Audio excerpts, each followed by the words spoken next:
Suites. Oh yeah, it is 59 after. I can just turn the camera on him at the... Sparkling seltzer water. You got about 30 seconds, Tom. I do. Start the show by featuring Tom selecting a drink. Take a look at me when you get there. You start the show? Okay. That'll be your opener. Now they put it in the pour box.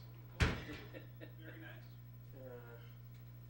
All right, I'm Still 59. I think we're all right. Oh, okay. Well, we're okay then. Look at that guitar. Really, I'm gonna have trouble taking that home. By my watch, we go on in about 5 seconds. I'm usually not quite on with them down there. Well, I think we're live now. You know, we might be live, maybe we're not, but maybe what I'll do is I'll just play the Tom's Guitar Show theme for a while.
Well, thank you very much. Thank you. I assume the show's on. Welcome to Tom's Guitar Show. I'm Tom. They call me Guitar Tom because, well, I'm often seen with a guitar. And they call me on the phone. They ask me what my show's about. And I say, yeah, it's about an hour.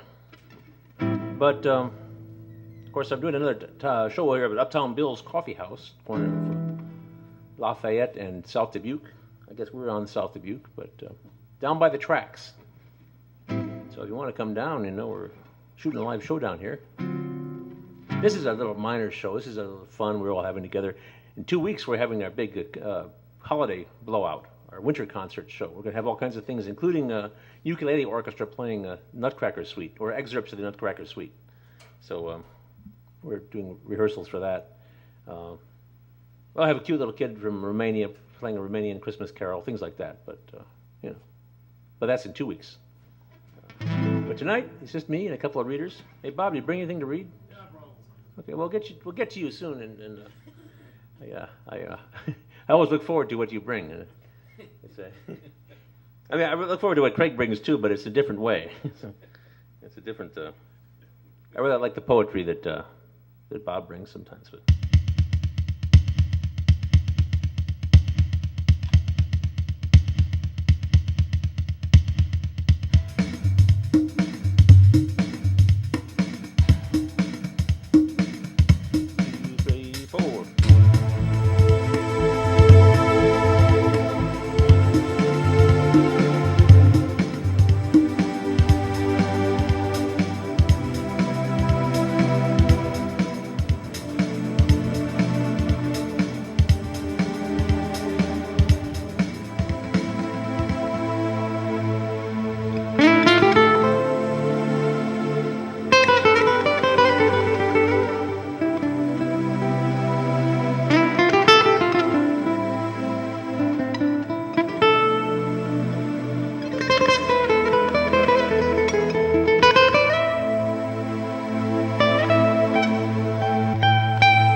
Thank you, thank you.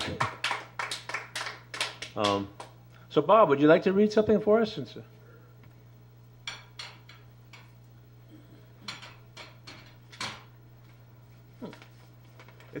It's the time of year when families get together for Thanksgiving or Christmas or both. there's blood everywhere. But, sorry.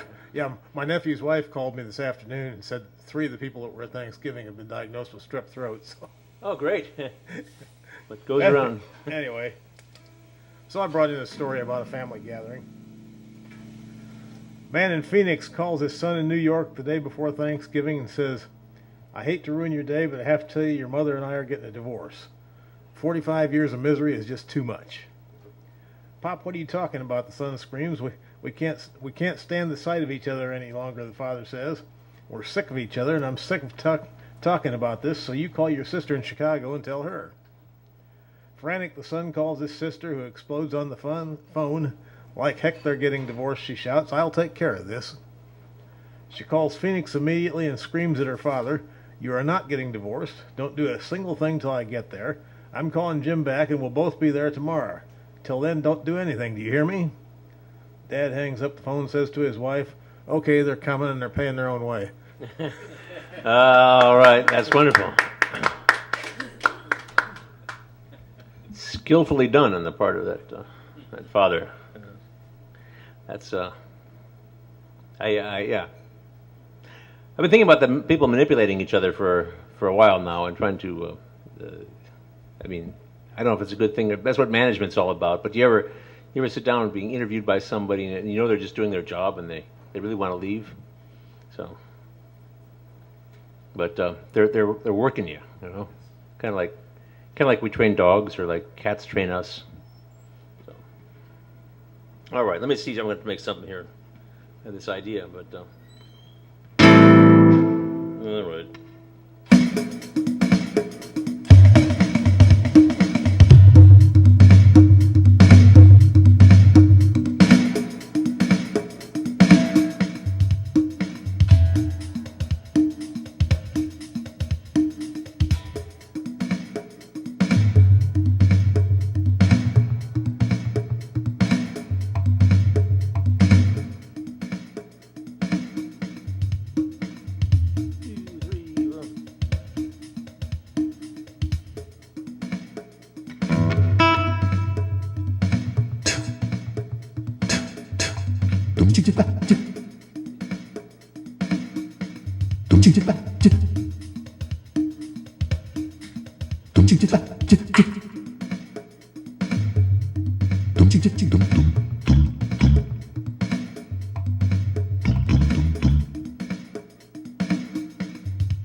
Thank you. Basically, I'm fooling around with my guitar synthesizer, and I have a gig on Saturday afternoon from 1 until 3 at the old Capitol Center. It'll be Saturday, December 1st. It's part of a lot of festivities. I think there are going to be cookies there. I know Santa Claus is going to be there, and I'll be there, and I have to find something to do that's interesting. I could play my sea green guitar, but we'll save that for later. But anyway, I thought that'd be fun. I wanted to ask, so is young Tom out there somewhere? Oh yeah. Did you want to come up early so I don't forget about you? I mean, you can come up right now, man. Yeah, because you see, the problem is young Tom here. He's So we don't have to say we ran a little late tonight. Right. yeah, because I always cheat him out of time, and I feel kind of bad about it. I mean, kind of bad about it, but I mean, they're. Since we're at his place. Yeah, we're in his place. That's right. Because you're not like the boss. You are the boss here, right? Hello. Thank Hello. you. I have a holiday story, but first I have a couple of jokes. Oh, I was afraid you were going to say announcements, but okay. Thanks for coming to Uptown Bills, by the way. Oh, We're thank always you. delighted thanks. that you come. Thanks for having me. And you're going to be back in 2 weeks? We'll be back in 2 weeks with a big show. Okay. As Ed Sullivan would say, a really big shoe. Really big shoe. Shoot. Okay. Yeah, really big shoe. Yeah. What do you call someone who is afraid of Santa? I shudder to what? Claustrophobic. Claustrophobic. Yes. What do you call a deep-fried Santa? What? Crisp Kringle. Okay. That's even better.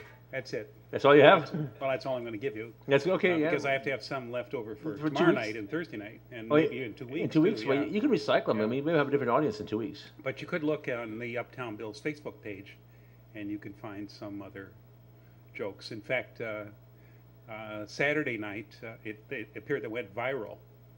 Some of the jokes, people were responding back and forth with other jokes. Ah. There was one person who was tired of it all, said, what do you call someone who's tired of Santa and all that? What do you take when that happens? Santacid, Ah. she said. So, Oh, yeah. Perhaps you should name Uptown Bill's webpage. well, no, it's on our Facebook page. This is where Facebook page. it's called Uptown Bills, and there are a lot of different things there. We also have one for the books, just called Uptown Bills Book Mart, and there we post lots of interesting things about reading and books and so on, including there's a picture there of somebody who made a Christmas tree out of books, like piled up books and put lights on them. So, but that's not why you called me up. I have a little story called The Wise Woman with the Mirror. Okay. This is a holiday story that I first read for a project, Holiday Cookies and Stories that Wild Bills used to do. And I'm bringing it back out of cold storage for another time. We'll see how it goes 10 years later. And you are welcome if you want to add a little background music. Oh, yeah. Well, I wouldn't say this is, it's not sad, it's nostalgic, probably, and if that's helpful. Mary Rose was old enough to doubt Santa that year, but she was still young enough to believe in the magic of Christmas. So, when she opened the door and saw the Christmas tree, it seemed perfectly natural. She didn't ask where the tree came from or why it was there.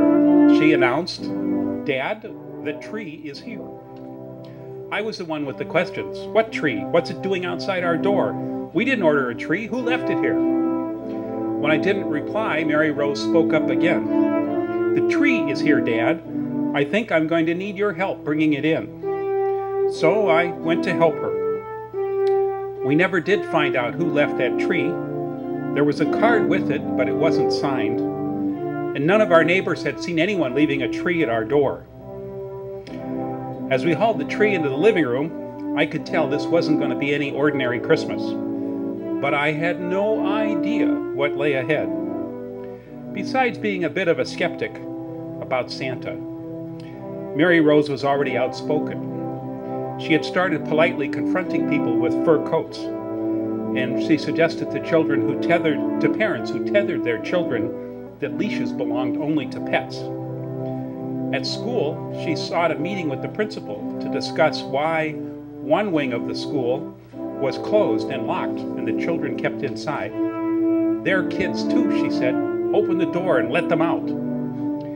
She was also growing into a fine young feminist. Once, in a column I was writing, I appeared to mix up the main characters in the Song of Hiawatha. She assured me that wasn't such a bad thing. In the original story, it's the young man, Hiawatha, who carries Minnehaha across the creek. But in the column I wrote, it appeared that Minnehaha carried Hiawatha. "That's okay, Dad," Mary Rose said. "Minnehaha was a pretty strong woman. I'm sure she could have carried him across the creek." Mary Rose brought this same mixture of awe and sensibility to the nativity pageant at church. This was an annual affair which brought all kinds of children out for a recreation of the story of Jesus' birth. The easiest part was finding someone to play Mary. For some reason, there were always plenty of little girls who wanted to play that part. The hardest part was always Joseph. There must be a shortage of little boys, at least during those years. Finding a Joseph was like looking for a lost contact lens on the gymnasium floor. There seemed to be little hope. And even when you found a Joseph, bizarre things could happen. Just the year before, Joseph had abandoned his post at Mary's side, right in the middle of the performance, and run out of the church. It turned out that he had been batted one too many times by the wings of an angel and just left.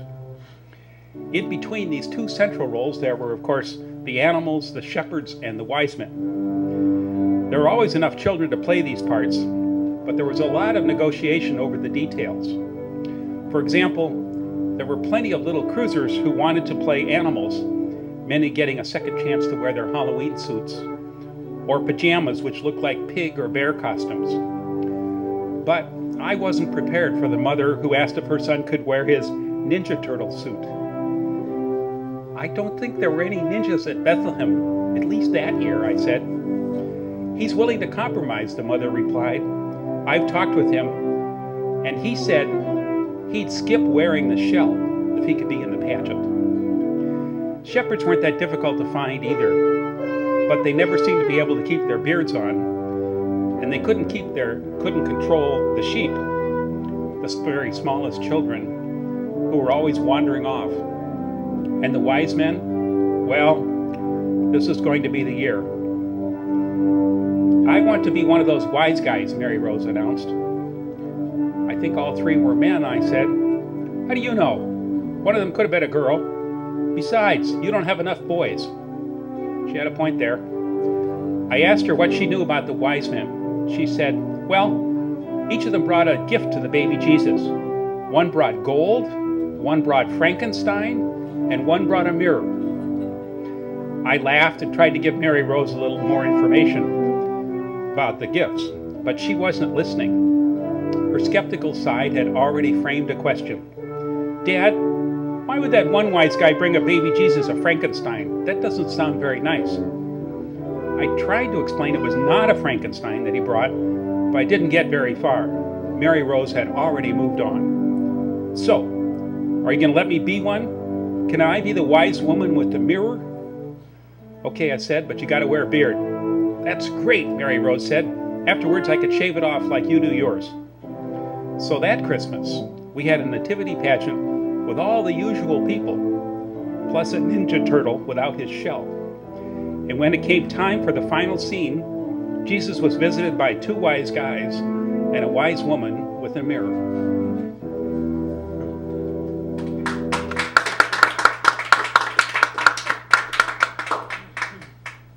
That's a lot of fun.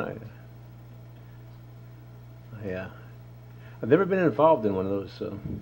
I've never been involved in a Christmas pageant, and with little luck, I'll avoid the whole thing altogether. But every year I have to bring out my Christmas music, and we'll have a lot of it next week. I'm not expecting little Hindus to do Christmas, though. They'll do other things. Well, they got sober with already, I think. So, I got one guy I work with, a young fellow who really wants to be a Bollywood song and dance man when he grows up. So I've been working up Bollywood songs. So that's kind of.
Thank you, thank you. This guitar is a Godin ACS, also known as the Multiac. It's from Quebec.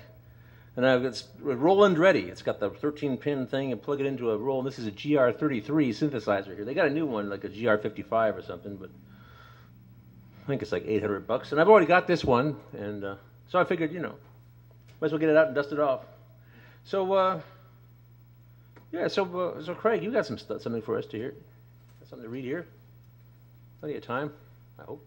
Yeah, I have a couple of letters. When I was looking for a reading for this month's show, Tom suggested letters from famous people, so I found two. I have one from Kurt Vonnegut, the author, and then one from John Adams, the second president of the United States. Do you have a preference? Well, why don't you start with Vonnegut? I think we probably have time for both. Yeah, okay. In December 1944, 22-year-old Private Kurt Vonnegut was captured by German troops and became a prisoner of war. A month later, Vonnegut and some other prisoners reached a Dresden work camp and were imprisoned in an underground slaughterhouse known by German soldiers as Schlachthof 5, or Slaughterhouse 5. In February 1945, being underground saved the prisoners' lives during the devastating bombing of Dresden. In May, he wrote a letter to his family from a repatriation camp telling of his capture and survival. After the war, he continued his education and began his writing career, including a stint as a teacher at the University of Iowa Writers' Workshop. While living in a house on North Van Buren Street, Kurt Vonnegut began writing one of his most well-known novels, Slaughterhouse 5. In 1969, Vonnegut's book was released. The letter is dated May 29, 1945. I will read excerpts, although the complete text can be read at the lettersofnote.com website. From Private First Class K. Vonnegut, Jr., U.S. Army, to Kurt Vonnegut, Williams Creek, Indianapolis, Indiana. Dear people, I'm told that you were probably never informed that I was anything other than missing in action. Chances are that you also failed to receive any of the letters I wrote from Germany. That leaves me a lot of explaining to do.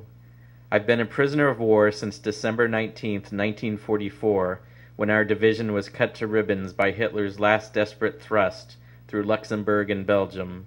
7 fanatical panzer divisions hit us and cut us off from the rest of Hodge's First Army. The other American divisions on our flanks managed to pull out. We were obliged to stay and fight. Bayonets aren't much good against tanks. Our ammunition, food, and medical supplies gave out, and our casualties outnumbered those who could still fight, so we gave up. I was one of the few who weren't wounded. For that much, thank God. Well, the Supermen marched us without food, water, or sleep to Limburg, a distance of about 60 miles, I think, where we were loaded and locked up, 60 men to each small, unventilated, unheated boxcar. There were no sanitary accommodations. The floors were covered with fresh cow dung. There wasn't room for all of us to lie down. Half slept while the other half stood. We spent several days, including Christmas, on that Limburg siding. On Christmas Eve, the Royal Air Force bombed and strafed our unmarked train. They killed about 150 of us. We got a little water Christmas Day and moved slowly across Germany to a large POW camp in Mühlberg, south of Berlin. We were released from the boxcars on New Year's Day. The Germans herded us through scalding delousing showers. Many men died from shock in the showers after 10 days of starvation, thirst, and exposure. But I didn't. On about February 14th, the Americans came over, followed by the RAF, that's the Royal Air Force. Their combined labors killed 250,000 people in 24 hours and destroyed all of Dresden, possibly the world's most beautiful city, but not me. When General Patton took Leipzig, we were evacuated on foot. There we remained until the war ended. Our guards deserted us. On that happy day, the Russians were intent on mopping up isolated outlaw resistance in our sector. Their planes, P-39, strafed and bombed us, killing 14, but not me. 8 of us stole a team and a wagon. We traveled and looted our way through Sudetenland and Saxony for 8 days, living like kings. The Russians are crazy about Americans. The Russians picked us up in Dresden. We drove from there to the American lines in Halle in Lend-Lease Ford trucks. We've since been flown to Le Havre. I'm writing from a Red Cross club in the Le Havre POW repatriation camp. I'm wonderfully well fed and entertained. The state-bound ships are jammed, naturally, so I'll have to be patient. I hope to be home in a month. Once home, I'll be given 21 days recuperation at Atterbury, about $600 back pay, and, get this, 60 days furlough. I've too damn much to say. The rest will have to wait. I can't receive mail here, so don't write. Love, Kurt Jr. That's really good. That's good. That's really something, right? My father was in that war. He was injured a little bit, wounded, but he continued. And some of the people in his division, though, were taken as prisoners of war, and they. So I actually played. I did loops at a reunion because he didn't actually talk about the war for 50 years until like 1995 when he started joining with his friends, and they're all in their 80s now, and there are fewer of them every year, but some of them, the ones who were in the POW camps, are still angry about their treatment. But they had a lot better than the Russians.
Thank you, thank you. Mr. Skopinski, sir, you had the poetry to read? The clock isn't accurate anyway. It's yeah, we got time for everything. Why don't you read us something, and maybe we can get Craig back up here. Second letter here. Yeah. Adams.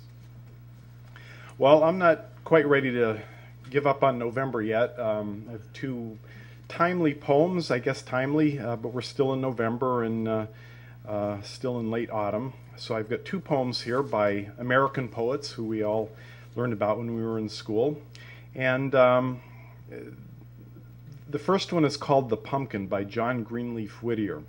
And the pumpkin pies are one of the treats of Thanksgiving, but I think we also carry that into Christmas. I think pumpkin pies are often at our Christmas meals. So I, even though we're a couple of days beyond Thanksgiving, I don't think this is too untimely. The original poem is 5 stanzas, and I'm only reading the last 3 because the first two stanzas deal almost exclusively with Thanksgiving, and then it gets into the pumpkin issue in the last 3 stanzas, so that's what I'm going to read here. And this, again, is by John Greenleaf Whittier. Ah, on Thanksgiving Day, when from east and from west, from north and from south comes the pilgrim and guest, when the gray-haired New Englander sees round his board the old broken links of affection restored, when the care-wearied man seeks his mother once more, and the worn matron smiles where the girl smiled before, what moistens the lip and what brightens the eye, what calls back the past like rich pumpkin pie? Oh, fruit loved of boyhood, the old days recalling, when wood grapes were purpling and brown nuts were falling, when wild, ugly faces we carved in its skin, glaring out through the dark with a candle within. When we laughed round the corn heap with hearts all in tune, our cheer a broad pumpkin, our lantern the moon, telling tales of the fairy who traveled like steam in a pumpkin shell coach with 2 rats for her team. Then thanks for thy present, none sweeter or better e'er smoked from an oven or circled a platter. Fairer hands never wrought at a pastry more fine, brighter eyes never watched o'er its baking than thine. And the prayer, which my mouth is too full to express, swells my heart that thy shadow may never be less, that the days of thy lot may be lengthened below, and the fame of thy worth like a pumpkin vine grow, and thy life be as sweet, and its last sunset sky, golden tinted and fair as thy own pumpkin pie. So thank you. That's very nice. I think it's safe to say that John Greenleaf Whittier enjoyed pumpkin pie. I guess you like the pumpkin pie, but I'll tell you, if you ever try to make it from scratch, you take the pumpkin, you take the seeds out, you bake it in the oven, and you scrape it, and it still has this fiber that you have to get through and strain. You see, so it's a lot of work. You can also get pumpkin filling out of a can, which is not as much fun though. Yeah, it's a lot of work if you don't have a can opener, but it's but still, believe me, I've been there, man. But yeah, well, thank you. It's very good. Thank you. And then this second one is a little more brief, and this one is by another great American poet, Henry Wadsworth Longfellow. And this also relates to late autumn, the time that that's slipping through our hands at this point. And this one's called The Harvest Moon. It is the harvest moon, on gilded vanes and roofs of villages, on woodland crests, and their aerial neighborhoods of nests, deserted on the curtain window panes of rooms where children sleep, on country lanes and harvest fields its mystic splendor rests. Gone are the birds that were our summer guests, with the last sheaves return the laboring wains. All things are symbols. The external shows of nature have their image in the mind, as flowers and fruits and falling of leaves. The songbirds leave us at the summer's close, only the empty nests are left behind, and pipings of the quail among the sheaves. So that kind of describes what we're this time of year, late autumn. So, was very nice. Thank you. And by the way, I'm enjoying the synthesizer. And I also wanted to mention, if that one student of yours who's wants to be the Bollywood musician, ask him if he likes Priyanka Chopra. If he's a Priyanka Chopra fan, maybe I could fit him in my documentary. I'm always looking for Priyanka Chopra fans that might be interested. Well, he should be here in 2 weeks. Okay. So all you right. can talk to him. He's I'll a be kid. He's here. a young fellow. He's Uh-huh. I think a 7th grader. So. Oh, young kids like that can be bright and starry-eyed when it comes to movies. So Yes, that he's fans of. I mean, he's got his favorites, but I think people I'd never heard of before. But Now, is Pranav going to be here? he will be here. Yeah. Now he's somebody who has no interest in Bollywood. He's strictly Western classical music. He's isn't a he? classical guitarist. Yeah, and he's a big stuff in the chess club at his school too. So Very but good. he's they're And that's in 2 weeks, right? 2 weeks. Okay, And I'll Pranav will be playing some classical guitar. I think he's going to play a Kemp's jig or something like that. So. Okay, I'll be here. Okay. All right. Well, I was just going to pull this out. Speaking of.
So you want to read something else there, Craig? Thank you. Sure. So once again, I was scouring the internet for letters from famous people, and came across a whole bunch of letters from John Adams, the second president of the United States, and it just started me thinking about historical significance of letters and how historians use correspondence to determine what happened in certain time periods. And I think about our own time and the fact we have what do we have now? Email messages and text messages, and what will we be able to tell from our time period? What will future historians be able to discern about what we were like through those cryptic text messages? But these, I think, are much more eloquent. So this particular letter was from John Adams to his wife Abigail, and was written during his term in the Continental Congress. It's dated December 3rd, 1775. My best friend, yours of November 12th is before me, and he's referring to a letter she wrote to him November 12th. I wish I could write you every day, more than once, for although I have a number of friends and many relations who are very dear to me, yet all the friendship I have for others is far unequal to that which warms my heart for you. The most agreeable time that I spend here is in writing to you and conversing with you when I am alone. But the calls of friendship and of private affection must give place to those of duty and honor. Even private friendship and affections require it. I am obliged by the nature of the service I am in to correspond with many gentlemen of the army and the 2 houses of assembly, which take up much of my time. How I find time to write half the letters I do, I know not, for my whole time seems engrossed with business. The whole Congress is taken up almost in different committees, from 7 to 10 in the morning, from 10 to 4, or sometimes 5, We are in Congress and from 6 to 10 in committees again. I don't mention this to make you think me a man of importance, because it is not I alone, but the whole Congress is thus employed, but to apologize for not writing to you oftener. Indeed, I know not what to write that is worth your reading. I send you the papers which inform you of what is public, and he's referring to the newspapers. As to what passes in Congress, I am tied fast by my honor to communicate nothing. So obviously there's lots of secret meetings going on at the time. I hope the journal of this session will be published soon, and then you will see what we have been about in one view, accepting what ought to be accepted. If I could visit the coffee houses in the evening and the coffee tables of the ladies in the afternoon, I could entertain you with my many smart remarks upon dress and air, and give you many sprightly conversations, but my fate, you know, is to be moping over books and papers all the leisure time I have, when I have any. So he's sort of lamenting having to spend all his time working and not being able to enjoy himself. I hope I shall be excused from coming to Philadelphia again, at least until other gentlemen have taken their turns, but I never will come here again without you, if I can persuade you to come with me. Whom God has joined together ought not to be put asunder so long as their own consent, or so long with their own consent. We will get your father and Sister Betsy to keep house for us. We will bring Master Johnny with us. You and he shall have the smallpox here. So he's talking about his son John, which later became the sixth president, John Quincy Adams, who Quincy, Illinois is named for also. We will be as happy as Mr. Hancock and his lady. Thank Nabby and John for their letters, and kiss Charles and Tom for me. John writes like a hero, glowing with ardor for his country, and burning with indignation against her enemies. When I return, I will get the sulky back to New Haven, and there leave it to be repaired, to be brought home by the first post after it is done. All right. It's interesting. Well, thank you. It's interesting. It's quite interesting.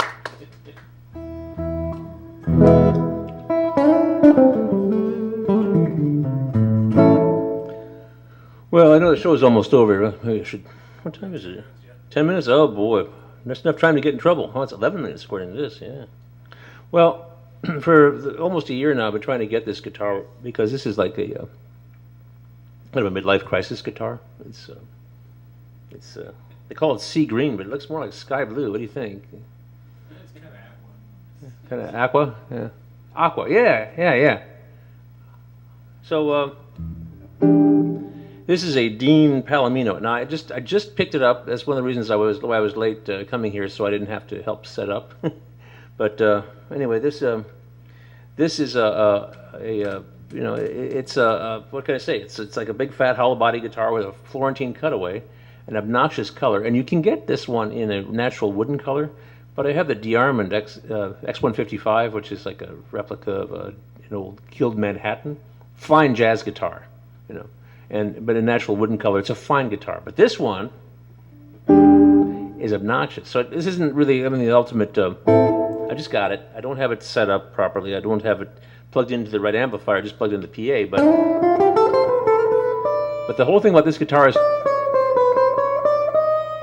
I want it to be like a midlife crisis guitar. Because some people get a little red sports car or something. But if I figure if I'm having a midlife crisis, I'll live to be 110.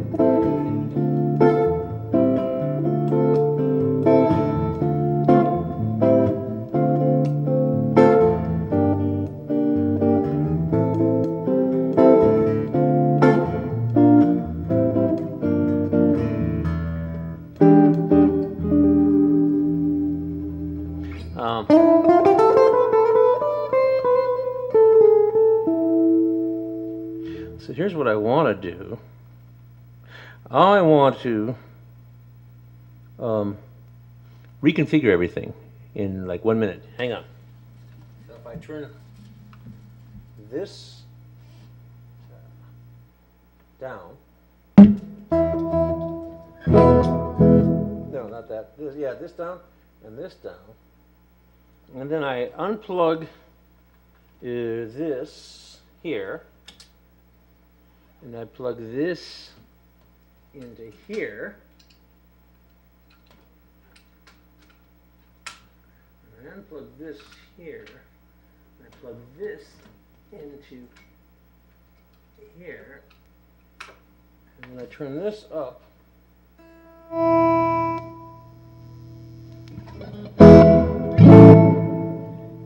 I get more buzz.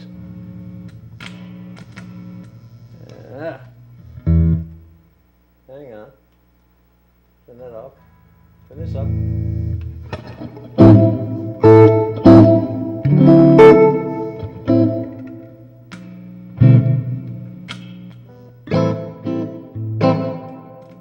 Well, I get something anyway. Hang on.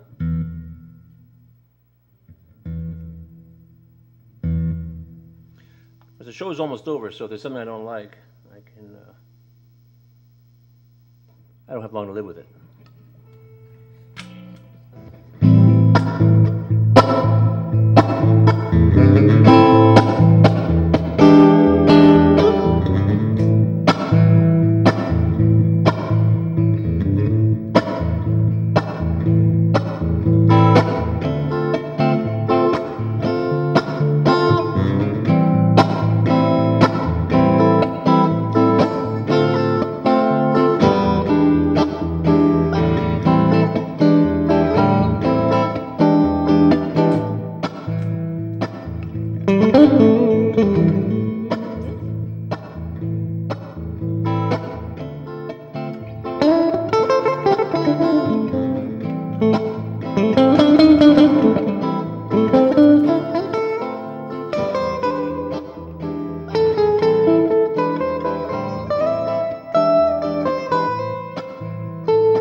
Thank you. So what are we looking at? We, 2 minutes, yeah. Well, I want to reiterate two things. Thing one, I'll be playing at the Old Capitol Center on Saturday at downtown Iowa City, Saturday at 1 o'clock in the afternoon. Be there for about 2 hours. I may or may not have a Santa Claus hat on. And there'll be cookies and things there. There'll be various artworks. I believe Santa Claus will be present. And it's a big shindig. And then, of course, as usual, I'll be Tuscan Moon on Friday and Saturday night. It's supposed to start at 6, so I'll be there about 6:30. And that'll play till 9 or 10. Both Friday and Saturday nights, Tuscan Moon.